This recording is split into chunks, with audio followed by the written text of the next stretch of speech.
Hello students, this is your host, your को guide, और आज हम स्टार्ट करने वाले हैं मोर कॉन्सेप्ट। तो मोर कॉन्सेप्ट वाले कल लास्टली हमने स्टोइकियोमेट्री और मोर कॉन्सेप्ट का एक वीडियो देख चुका है। उसमें हमने कवर किए थे atomic mass, molar mass, GM, GMM, ठीक है, नंबर ऑफ मोल्स कैसे कैलकुलेट करना है। तो लास्ट अपन जब एंड कर रहे थे तो अपन दो फॉर्मूले के कांटेक्ट में आए थे, ठीक है, दो फॉर्मूले के कांटेक्ट में आए थे। एंड दैट फॉर्मूला वाज, पहला फॉर्मूला क्या था? पहला फॉर्मूला था आपका नंबर ऑफ मोल्स कैलकुलेट करने का। किससे? जब आपको गिवन मास दिया हो, नंबर ऑफ मोल कैलकुलेट करना था किससे? Given mass. तो ये होता है given mass by molar mass, ठीक है। उसी हिसाब से मैंने नंबर ऑफ मोल्स कैलकुलेट करने का और एक तरीका बताया था, और वो था आपका जब नंबर ऑफ पार्टिकल्स गिवन, क्या हो, नंबर ऑफ पार्टिकल्स जब गिवन। तो यहाँ पे गिवन नंबर ऑफ पार्टिकल्स,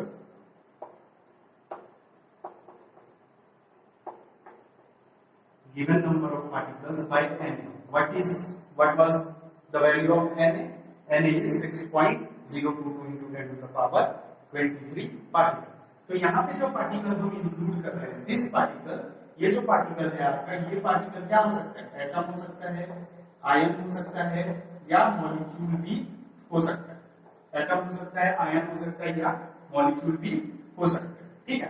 तो अपन एक अभी एग्जांपल देखेंगे, उस एग्जांपल के बेसिस पे हम ये सबको कैलकुलेट करना सीखेंगे। उसके बाद मैं आपको एक ट्रिक बता दूंगा कि जिससे आप नंबर ऑफ मोल्स को पार्टिकल्स, मॉलिक्यूल्स, एटम के साथ डायरेक्टली रिलेट कर पाएंगे, ठीक है।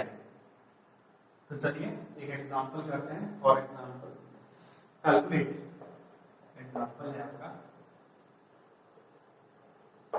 calculate the number of moles, calculate the number of atoms, calculate the number of atoms in 9.8 gram of H2SO4। ये आपका, और एक इसी टाइप से अगर क्वेश्चन आए, calculate the number of atom, यहां तक से दोनों को एक साथ रिलेट करके चलेंगे। Calculate the number of atom of each type, जितने भी इसमें टाइप ऑफ एटम है H2SO4 में, each टाइप ऑफ H2SO4, जितने भी आपके H2SO4 में क्या है, नंबर ऑफ एटम्स हैं, उनके हर एक टाइप के लिए आपको क्या कैलकुलेट करना है? नंबर ऑफ मोल्स कैलकुलेट करना है, ठीक है। तो देखिए, इसको सॉल्व करने का एक सिंपल सा तरीका है। हमको क्या दिया है? 9.8 ग्राम ऑफ H2SO4, ग्राम दिया है, दैट मींस मास दिया है, ठीक है। अब अपने को पता है, मैं अगर मास से मेरे को नंबर ऑफ एटम चाहिए तो मैं मास से पहले क्या निकाल सकता हूं? नंबर ऑफ मोल्स निकाल सकता हूं। मास से क्या निकाल सकता हूं? नंबर ऑफ मोल्स निकाल सकता हूं। अगर मैं नंबर ऑफ मोल्स निकाल लिया तो नंबर ऑफ मोल्स से फिर मैं नंबर ऑफ पार्टिकल निकाल सकता हूं। क्या निकाल सकता हूं? Number of particle. तो अभी मैंने बताया था कि ये पार्टिकल जो है, इसमें एटम, आयन और मॉलिक्यूल्स आ सकते हैं, ठीक है। तो इतने टोटल। तो अब इस ब्लूप्रिंट को हम फॉलो करेंगे और पहले मास से नंबर ऑफ मोल्स निकालेंगे। नंबर ऑफ मोल्स क्या होता है? Value given mass by molar mass. तो गिवन मास है आपका 9.8 ग्राम, बाय अगर मैं मोलार मास करूं तो H2SO4 का मोलार मास कितना होगा? Molar mass of H2SO4, molar mass of H2SO4 ये होगा आपका, दो हाइड्रोजन है, 2, एक सल्फर है, 34 ऑक्सीजन 4 है, तो होगा आपका 64। ऐड करिए, अरे कुछ गलत है क्या? 32, ठीक है, ऐड करिए तो ये होगा आपका 98। तो आपका मोलार मास निकल के आ रहा है 98 ग्राम। तो यहाँ पे जब आप 98 ग्राम लिखेंगे तो नंबर ऑफ मोल्स की जो वैल्यू निकल के आएगी वो होगी आपकी कितनी? 0.1 मोल, 0.1, ठीक है, 0.1 mole of H2SO4। Got it? अब हमने क्या निकाल दिया? नंबर ऑफ मोल्स निकाल दिया। अब नंबर ऑफ मोल से हमको क्या चाहिए? नंबर ऑफ एटम चाहिए, दैट इज हमको नंबर ऑफ पार्टिकल कैलकुलेट करने में। तो इसके लिए आपको एक चीज समझना पड़ेगा कि 0.1 मोल ऑफ H2SO4 में कितने नंबर ऑफ H2SO4 मॉलिक्यूल है। 0.1 mole of H2SO4 contains 0. contains, अगर आपको किसी भी, अभी मैंने बताया था कि मोल दिया है, मोल से आपको नंबर ऑफ पार्टिकल निकालना है, तो आप सीधा सा फॉर्मूला पुट कर लीजिए। ठीक है, सीधा सा फॉर्मूला क्या होगा आपका, सीधा सा फॉर्मूला होगा यहाँ पे नंबर ऑफ मोल्स होता है गिवन पार्टिकल, यहाँ पे number of particle by N होता है ना। तो हमको तो नंबर ऑफ मोल्स पता है, तेरा नंबर ऑफ मोल्स पता है, तो इसकी जगह ये वैल्यू पुट कर देंगे 0.1। हमको पार्टिकल निकालना है, Na हमको पता है, तो into Na is equal to number of particle. तो यहां से एक चीज हमको समझ में आती है, यहां से एक चीज हमको समझ में आती है, और वो क्या है कि अगर आप किसी का मोल निकाल देते हैं और उसमें अगर इनटू Na कर देते हैं, तो that will contain the same number of atom present in that molecule of the compound. उस मॉलिक्यूल ऑफ द कंपाउंड में उतने ही नंबर ऑफ एटम्स भी होंगे जितने की उसके एक मोल में इनटू Na करने से मिलेंगे। ठीक है, तो अगर आपको, ये तो नंबर ऑफ पार्टिकल्स हो गया, ये एटम की बात है, तो इसमें एटम्स तो इतने ही होंगे। ठीक है, तो अगर आप एटम मॉलिक्यूल सबको रिलेट करना चाहिए तो कैसे रिलेट कर सकते हैं, इसके लिए आपको एक सिंपल सा ट्रिक है, वो पता होना चाहिए। फॉर एग्जांपल, अगर मैं बात करता हूं H2SO4 की, जो अभी अपन ने कैलकुलेट किया,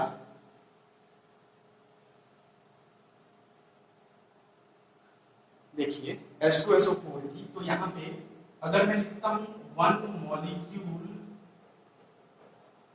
ऑफ H2SO4, एक मॉलिक्यूल ऑफ H2SO4 में कितने हाइड्रोजन एटम है, हाइड्रोजन एटम कितने हैं,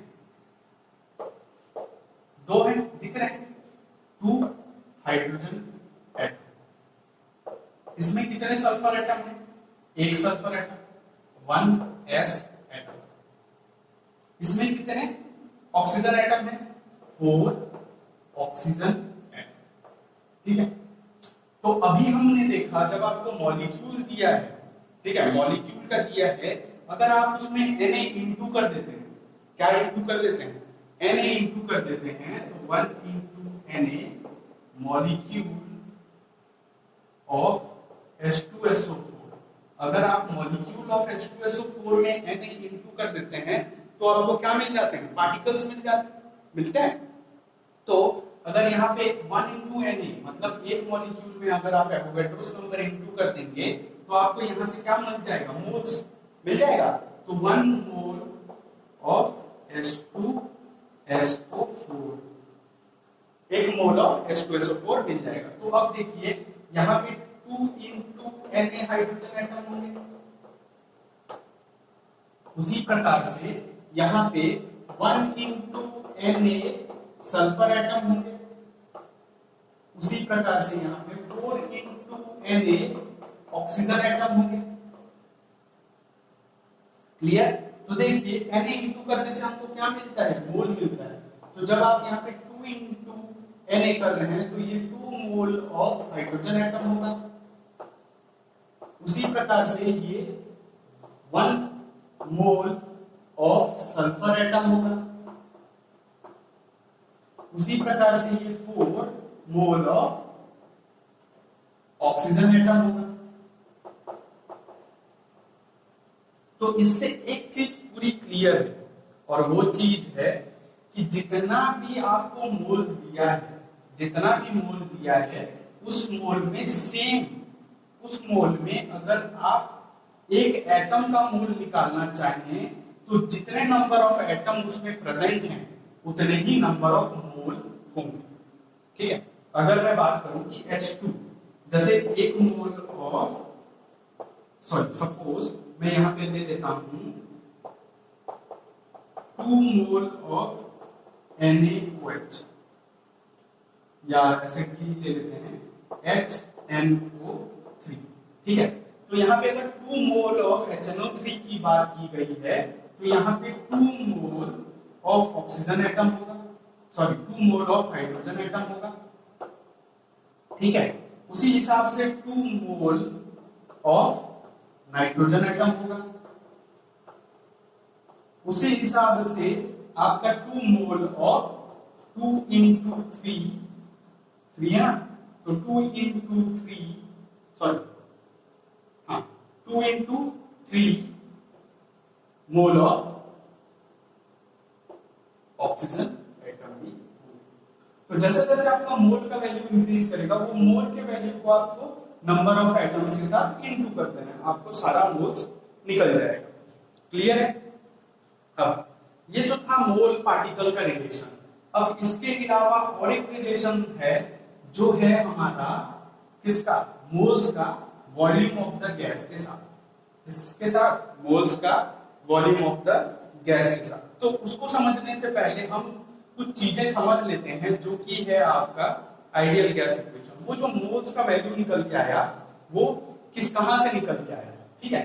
तो जो वॉल्यूम का रिलेशन है उसको समझने के लिए आपको एक आइडियल गैस इक्वेशन को समझना पड़ेगा। आइडियल गैस इक्वेशन क्या होता है? आइडियल गैस इक्वेशन सबको पता होगा, PV is equal to nRT। Ideal gas equation PV is equal to nRT। तो पहले इनके टर्म्स पढ़ लेते हैं फिर रिलेशन के बारे में बात करेंगे। देखिए आइडियल गैस इक्वेशन में हमेशा प्रेशर P जो है, P ये होता है pressure of gas, pressure of gas. तो प्रेशर ऑफ गैस के 2 यूनिट होते हैं, ठीक है। एक होता है एटमॉस्फेयर और एक होता है बार। और इसका एटमॉस्फेयर भी एक यूनिट है और बार भी एक यूनिट है। लेकिन इसका जो SI यूनिट आता है, SI यूनिट वो होता है पास्कल। क्या होता है? पास्कल। ठीक है। तो अब एटम और ये भी बार भी एक यूनिट है। तो 1 atom is equal to 1 atom का वैल्यू होता है 1.01325 1.01325 into 10 to the power 5 pascal. कितना होता है? ठीक है। उसी हिसाब से एक बार का जो वैल्यू होता है 1 bar is equal to 1.013 atoms. एक बार का वैल्यू होता है 1 पॉइंट, अरे सॉरी कुछ गलत लिखा दिया, ये यूनिट है 1 atom is equal to 1 point इतना बार। क्लियर? ठीक है।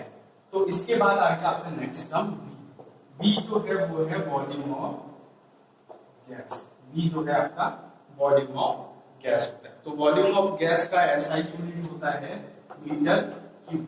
SI यूनिट होता है मीटर क्यूब, जैसे इसका SI यूनिट पास्कल था। लेकिन क्वेश्चंस में जब हम क्वेश्चंस में डील करेंगे तो वॉल्यूम जो है वो बहुत सारे यूनिट में होता है, जैसे कि 1 litre is equal to 1000 metre cube, 1 litre is equal to इसके और भी बहुत सारे यूनिट होते हैं, जैसे कि SI यूनिट जो है मीटर क्यूब होगा। और अगर मैं इसको बात करूं तो 1 litre is equal to 1 decimetre cube होता है। ठीक है। तो 1 मीटर क्यूब का जो वैल्यू है वो होगा 1000 ml। कितना होगा? 1000 ml। और 1000 ml इज इक्वल टू, अरे यार फिर गलत करते हैं, 1 litre cube is equal to 1000 litre and is equal to 1000 decimetre cube. 1000 decimetre cube के बराबर होगा। तो 1 लीटर का वैल्यू कितना होगा? 1 decimetre cube, that is equal to 1000 millilitre. आप इसको कितना लिख सकते हैं? 1000 millilitre, that is equal equal to आप यहाँ पे 1000 सीसी लिख सकते हैं, और आपकी मर्जी यहाँ पे आप 1000 सेंटीमीटर क्यूब भी लिख सकते हैं। तो हमेशा जो खेल खेल जाते हैं क्वेश्चंस पे, वो बस वॉल्यूम के में ही क्या करते हैं, खेलते हैं। ठीक है, उसके बाद आप आ गया एन। एन जो है, एन है आपका नंबर ऑफ मोल्स। एन क्या है, नंबर ऑफ मोल्स। ठीक है, उसके बाद आ गया आपका आर और टी। आर जो है ये एक यूनिवर्सल गैस कांस्टेंट है। क्या है, आर जो है आपका universal gas constant. Universal gas constant आपका आर की जो वैल्यू है उसको हम बोलते हैं यूनिवर्सल गैस कांस्टेंट। तो यूनिवर्सल गैस कांस्टेंट का जो यूनिट है वो है, आर का एक वैल्यू होता है 8.314 जूल पर केल्विन पर मोल, जूल पर केल्विन पर मोल, और ये होता है उसका एसआई यूनिट। क्या होता है, एसआई यूनिट। तो इसके साथ हमको खेलना नहीं है, क्योंकि एसआई यूनिट हम इसमें कंसीडर नहीं करेंगे। तो इसका जो हमारे काम में आता है, जो बेसिकली न्यूमेरिकल्स में आता है, वो है आपका आर का एक और वैल्यू 0.0821 एटमॉस्फेयर इंटू लीटर,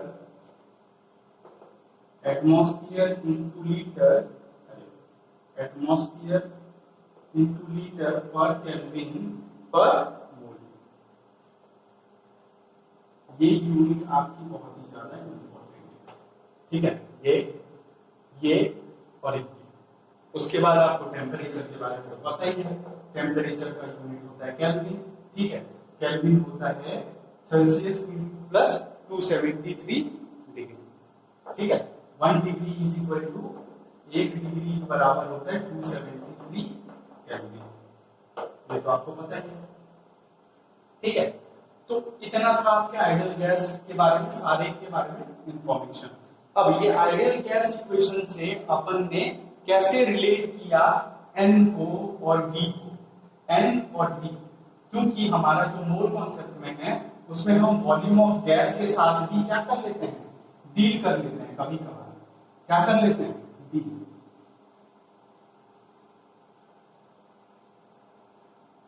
ठीक है, तो रिलेशन क्या बन के आएगा तुम्हारा, जो रिलेशन बन के आया है,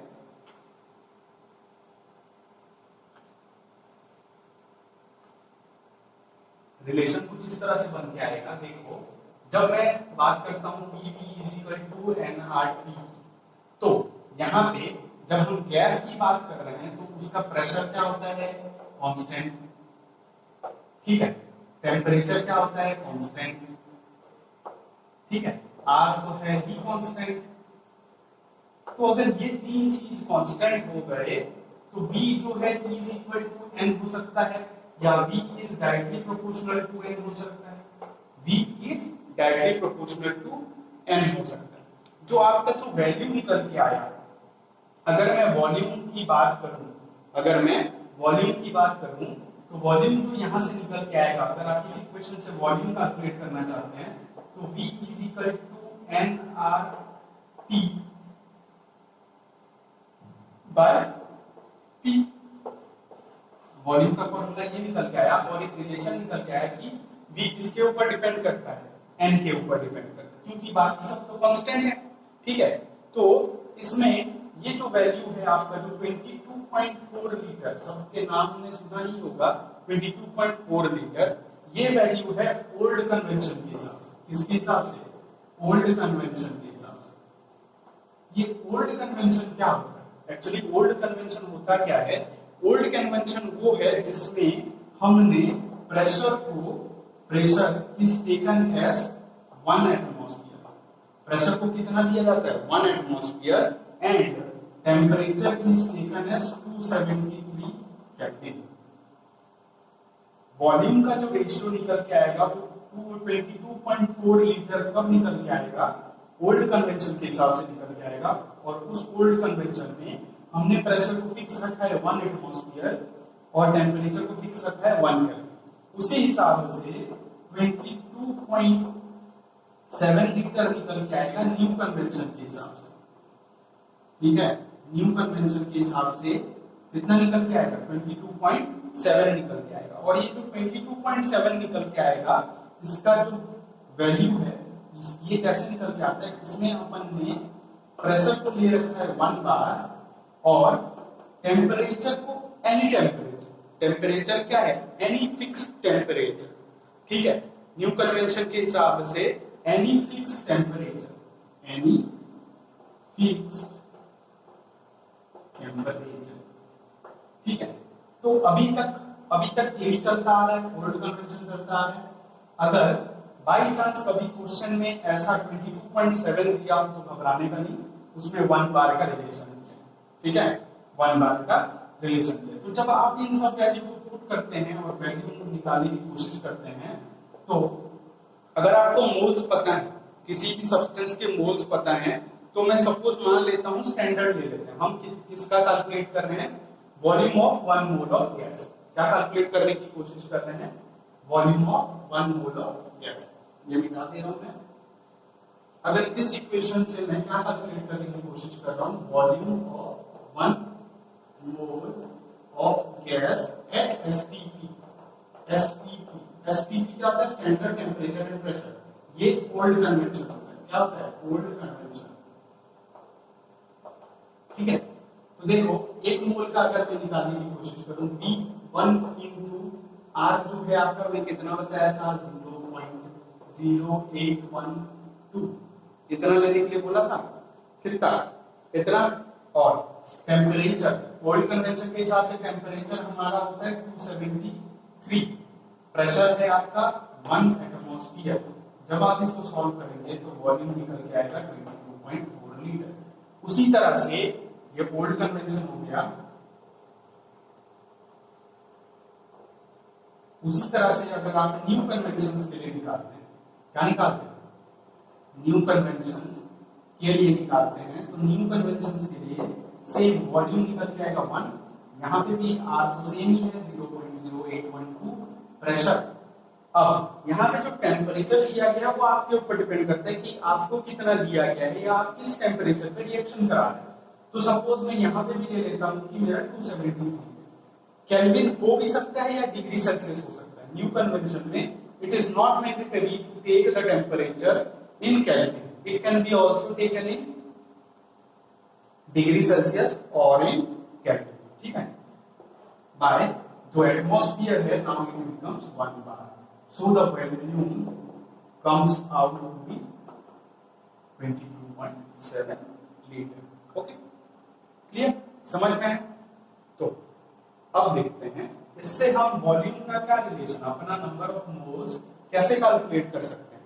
अगर आपको नंबर ऑफ मोल्स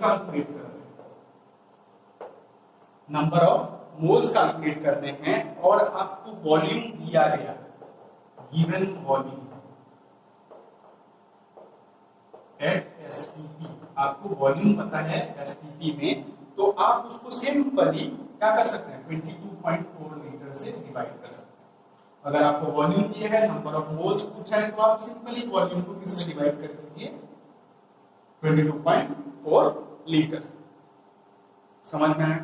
क्लियर है? ये कॉन्सेप्ट क्लियर है?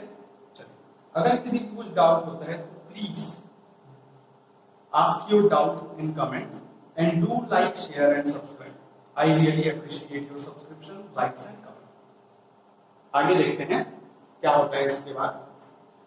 अब अपन ने तीनों को देख लिया, वॉल्यूम का भी पढ़ लिया, नंबर ऑफ पार्टिकल्स पढ़ लिए, नंबर ऑफ मोल्स पढ़ लिए। तो मोल कॉन्सेप्ट तो पूरा खत्म। मोल कॉन्सेप्ट खत्म नहीं हुआ, यहाँ पे अपन ने जो वो पार्टिकल की बात की थी, वो पार्टिकल अभी तक खत्म नहीं हुआ। आप अगर इस पार्टिकल की बात करते हैं, नंबर ऑफ पार्टिकल जो मैंने लिखा था, number of mole is equal to given particle by N लिखा गया था। नंबर ऑफ मोल्स निकालने के लिए number of particle by N.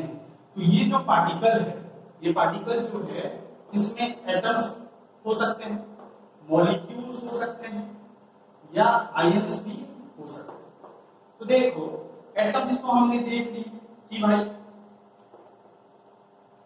अगर आप 1 मोल ऑफ H2SO4 ले रहे हो तो उसमें कितने मॉलिक्यूल ऑफ H2SO4 है?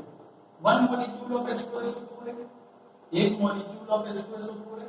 तो अब आप एक मोल में एक मॉलिक्यूल ऑफ H2SO4 है, दैट मींस ये 1 into Na पार्टिकल्स कंसिस्ट करेगा। कितने पार्टिकल्स कंसिस्ट करेगा?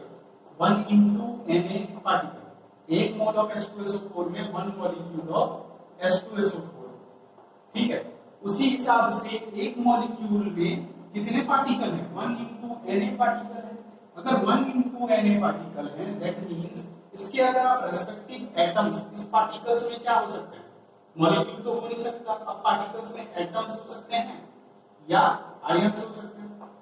तो यहाँ पे तो आयंस दिख नहीं रहे, तो यहाँ पे क्या हो सकते हैं? सिर्फ और सिर्फ एटम हो सकते हैं। तो एक मोल में कितने हाइड्रोजन एटम होंगे? एक में कितने हाइड्रोजन एटम होंगे? 2 मोल ऑफ हाइड्रोजन एटम, ठीक है। 1 मोल ऑफ सल्फर एटम। उसी तरीके से 4 मोल ऑफ ऑक्सीजन। ये अपन ने अभी लास्ट में देखा है। क्लियर है ये पूरा कॉन्सेप्ट? समझ में आ रहा है? अब हम बात करते हैं आयंस की। किसकी बात होगी? आयंस की। तो आपको आयंस कैसे फॉर्म होते हैं वो पता होना चाहिए। आयंस कैसे फॉर्म होते हैं वो पता होना चाहिए। तो आयंस कैसे फॉर्म होते हैं? By the loss of electrons. Ions are formed by the loss or gain of electrons, ठीक है। तो अगर मैं बात करूं कि Al है, ये Al3+ कैसे अटेन किया होगा? by using 3 electron.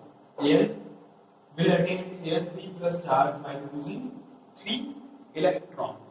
तो अब जब आपको मोल्स के साथ इलेक्ट्रॉन को खेलना पड़ेगा, मोल्स के साथ इलेक्ट्रॉन को खेलना पड़ेगा, तो आपको एक चीज पता होनी चाहिए कि जो इलेक्ट्रॉन है वो किसके ऊपर डिपेंड करता है, जो प्रोटॉन है वो किसके ऊपर डिपेंड करता है। एक एटम के इलेक्ट्रॉन, प्रोटॉन और न्यूट्रॉन किस किस चीजों के ऊपर डिपेंड करते हैं। 10th में अगर आपने आइसोटोप्स के बारे में पढ़ा है तो आपको थोड़ा बहुत आइडिया होगा कि किसी भी एलिमेंट को हम स्टैंडर्ड रिप्रेजेंटेशन कैसे रिप्रेजेंट करते हैं?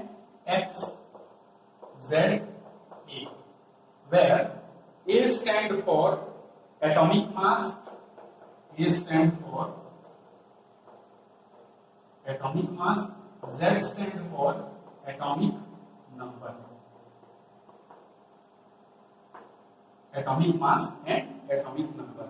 हमने ये भी पढ़ रखा है कि जितना किसी का एटॉमिक नंबर होगा Z is equal to number of protons, ठीक है। नंबर ऑफ प्रोटॉन्स के बराबर होता है, समझ में आया? एंड Z आपका जो भी एटॉमिक नंबर है, जो भी एटॉमिक नंबर है किसी भी एलिमेंट का, उसमें उतने ही नंबर ऑफ प्रोटॉन होंगे, ठीक है।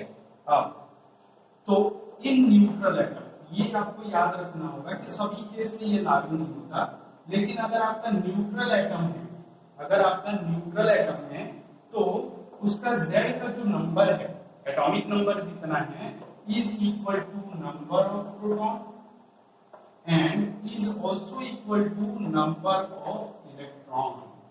आगे आपका इलेक्ट्रॉन, ठीक है। तो जो Z है उसी में आप number of proton is equal to number of electron भी होगा, ठीक। तो ये आपको याद रखना पड़ेगा कि न्यूट्रल एटम, अगर मैं चार्ज्ड एटम की बात करूं तो इस चार्ज्ड एटम में Z will not constitute the same number of electron and the same number of proton.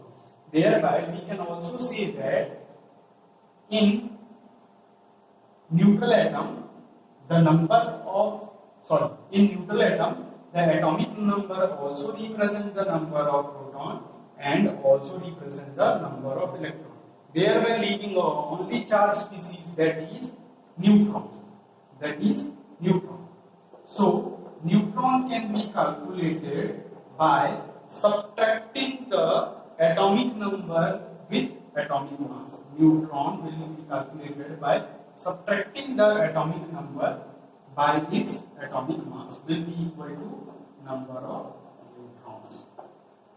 So we know that ions are formed by the loss of electron. So we basically need the Z to know the number of electron. Clear? Z is the important character by which one will be aware that how much an electron is lost or gained by an atom to attain its ionic state. Clear? तो अब देखिए, अब अगर मैं किसी भी ion के बारे में बात करता हूं, ठीक है, किसी भी आयंस के बारे में बात करता हूं, या आपको इलेक्ट्रॉन, प्रोटॉन, न्यूट्रॉन निकालना आना चाहिए, both in neutral state also and both in charge state also. तो मैं एक एग्जांपल ले लेता हूं, CO2, ठीक है, 10th में तो सब कोई सिंगल एलिमेंट का पढ़े होते हैं, CO2 एंड CO3 2-। अब इसमें number of proton, neutron, number of proton, neutron and electron calculate करना है, प्रोटॉन, न्यूट्रॉन एंड इलेक्ट्रॉन। तो इसके लिए आपको क्या करना पड़ेगा, कार्बन का मास, कार्बन का कितना होता है, C612, ऑक्सीजन का मास 816, oxygen is present in the number of oxygen atom in CO is 2। तो उस हिसाब से आपका प्रोटॉन कितना होगा, प्रोटॉन इज Z होता है, तो ये 2 तो है तो 16 प्लस 8 दूनी 16 होगा, प्लस ऑक्सीजन का 1 6, कितना होगा 22, कितना आ रहा है आपका 22, ठीक है। उस हिसाब से प्रोटॉन 22 हो गया, तो प्रोटॉन अगर 22 हो गया तो न्यूट्रॉन भी क्या होगा, न्यूट्रल है, तो नंबर ऑफ प्रोटॉन और न्यूट्रॉन इसी के ऊपर डिपेंड करेंगे, that is it is also 22, 16 plus 6।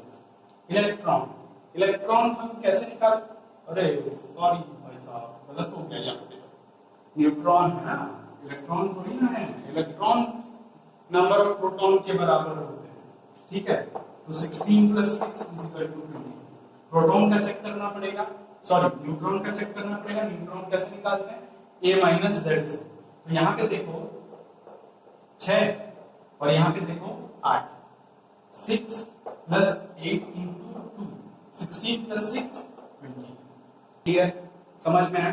And इसी प्रकार से इसका, इसके लिए अपन कैलकुलेट करेंगे, देखो इसके लिए भी कार्बन C612, ऑक्सीजन 3 को है 8 12, ठीक है। तो नंबर ऑफ प्रोटॉन कितने होंगे, 6 प्लस 8 3 24, कितना है 30। उसी हिसाब से number of neutron 6 plus 24 30 of it, the CO3 is 2 minus, state of charge इसका कितना है 2 माइनस। तो 2 माइनस कोई भी मॉलिक्यूल या कोई भी एटम या कोई भी रेडिकल कैसे अटेंड किया होगा, by the gain of electron, that means इसका नंबर ऑफ इलेक्ट्रॉन कितना होना चाहिए, इनिशियली न्यूट्रल केस में 30 होना चाहिए, लेकिन ये 2 इलेक्ट्रॉन बाहर से किसी से गेन की है, thereby posing a 2 minus charge, therefore the number of electron is 32। Clear, समझ में आया। अब इस बेसिस पे एक न्यूमेरिकल सा कर लेते हैं, फिर तो ये कॉन्सेप्ट पूरा क्लियर। तो आपको क्या करना है, एक एग्जांपल लिखिए, calculate the number of, calculate the number of electron in 19 ग्राम। कितना ग्राम दिया है, देखिए 19 ग्राम ऑफ PO4 3 ठीक है, 19 ग्राम ऑफ PO4 3 आयन में आपको क्या करना है, इलेक्ट्रॉन कैलकुलेट करने हैं। तो पहले तो इसका ब्लूप्रिंट आप कैसे काम करेंगे, इसको ग्राम दिया है, मास दिया है, तो नंबर ऑफ मोल्स पहले निकालना पड़ेगा। ग्राम दिया है तो पहले number of moles of PO4 3- निकालना होगा। फिर इसमें अगर आपको नंबर ऑफ आयंस चाहिए, मोल में इनटू Na कर देंगे। मोल में हम क्या करते थे, इनटू Na करते थे, नंबर ऑफ पार्टिकल मिल जाता था। तो यहाँ पे number of PO3 ions, PO4 3- ion मिल जाएगा। अब आप अगर इसमें कितना एक PO4 3- इलेक्ट्रॉन लूज करता है, लॉस ऑफ इलेक्ट्रॉन को इनटू कर दें, तो आपको जो आपका रिक्वायर्ड आंसर है नंबर ऑफ इलेक्ट्रॉन्स वो निकल आएगा। क्लियर? चलिए सॉल्व करते हैं। तो पहले तो मोल्स निकालने पड़ेंगे। क्या निकालने पड़ेंगे? मोल्स। ठीक है, तो mole is equal to 19 gram by PO4 3- का मोलार मास कितना होगा, कैलकुलेट करें और बताएं। 95, तो ये हो जाएगा तुम्हारा 1/5, that is equal to 0.2 mole. Clear? अब आपको 0.2 मोल मिल गया। अब आपको पता लगाना है number of ions of PO4 3- ion. तो नंबर ऑफ PO4 3- आयन कैसे निकाल सकते हैं अपन? 0.2 मोल इनटू Na करके।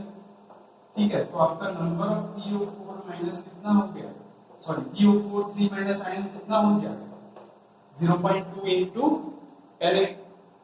अब एक PO4 3- कितना इलेक्ट्रॉन लूज करता है, तो वो आपको निकालना पड़ेगा। मैं यहाँ साइड पे निकालने की कोशिश कर रहा हूँ। PO4 3- तो यहाँ पे number of proton, neutron, electron, आपको खाली इलेक्ट्रॉन ही चाहिए, लेकिन आप यहाँ से सारी चीज का मास निकाल सकते हैं।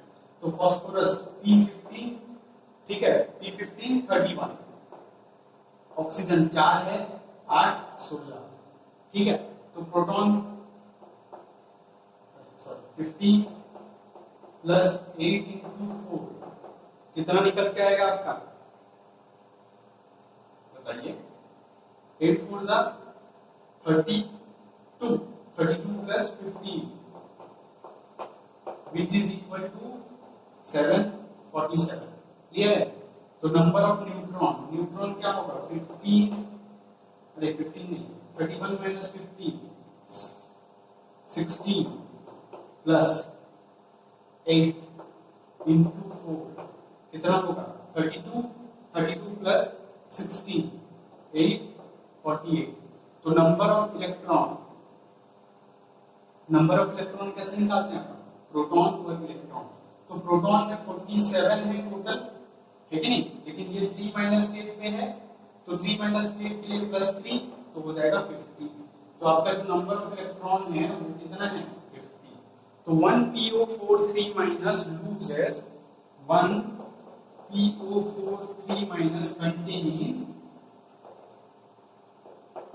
50 इलेक्ट्रॉन्स। कितना इलेक्ट्रॉन कंटेन करता है 50 इलेक्ट्रॉन। तो उस हिसाब से 0.2 into Na will contain 0.2 Na of PO4 3- contains is equal to 50 electron into 0.2 into Na. By putting the value you can calculate what its actual value is। तो आप यहाँ पे इसको सॉल्व करके लिख सकते हैं 10 Na इलेक्ट्रॉन्स, 10 Na इलेक्ट्रॉन्स आपके निकल के आए होंगे। ठीक है, क्लियर है? और अब आपका सारा टॉपिक क्लियर हो गया। हमने मोल कॉन्सेप्ट के एटम्स को भी पढ़ लिया, आयंस को भी पढ़ लिया, मॉलिक्यूल्स को भी पढ़ लिया। ठीक है, तीनों को पढ़ लिया। तो अब हम बोल सकते हैं वॉल्यूम भी पढ़ लिए, ये सारे चीज पूरे क्लियर समझ में है। तो अब किसी को अगर कोई डाउट है तो वो बेझिझक कमेंट करके पूछ सकता है। I am there by to resolve your all your doubt. Clear?